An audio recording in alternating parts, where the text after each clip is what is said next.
চট্টগ্রামের প্রেস ক্লাবে চলছে এনসিপির আলোচনা সভা। সেখানে এই মুহূর্তে কথা বলছেন নাহিদ ইসলাম।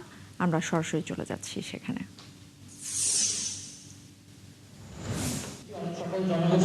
কাউকে এই সরকার ধারণ করে না। এই 31 দফাতে কিন্তু দেখবেন রেইনবো নেশনের কথা বলা হয়েছিল, যেটা ব্যাখ্যা তারা দিয়েছিল যে একটা অন্তর্ভুক্তিমূলক সকল জাতিগোষ্ঠী।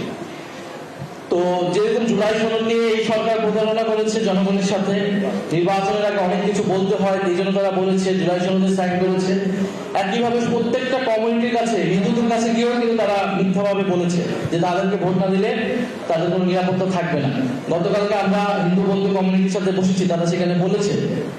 তো দেখা গেছে সব সম্প্রদায়কে তারা ভোটের আগে এই দেশের রাজনৈতিক দলগুলো, প্রথাগত যে রাজনৈতিক দল, আওয়ামী লীগ এটা করেছে, বিএনপিও এটা করছে, তাদেরকে রাজনৈতিকভাবে ব্যবহার করছে, তাদের ভোট ব্যাংক নিচ্ছে, কিন্তু নির্বাচনের পরে তাদের কোনো প্রতিশ্রুতি রক্ষা করছে না। তাহলে আমরা বলবো যে এই প্রতিশ্রুতি ভঙ্গকারীদেরকে আপনারা চিনে রাখুন, এবং জাতীয় নাগরিক পার্টি এনসিপি আপনাদের কাছে প্রতিশ্রুতি।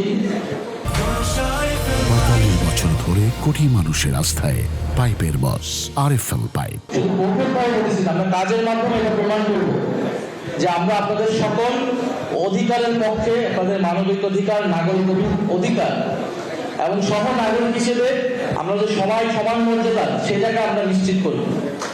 আমরা মনে করি পাহাড়ের, পার্বত্য চট্টগ্রাম বা পাহাড়ের রাজনীতি, সমাজ, অর্থনীতি অত্যন্ত জটিল। এটার মধ্যে এক রৈখিক সমাধানও আসলে সম্ভব না।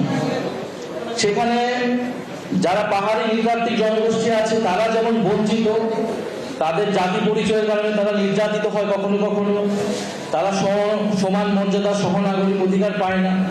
একইভাবে পাহাড়ের যারা বাঙালি রয়েছে, তারাও নানান ধরনের বঞ্চনার শিকার। আবার তাদের মধ্যে আমরা বিভিন্ন সময় বিভিন্ন বিভাজন বা দ্বন্দ্বের কথা শুনি।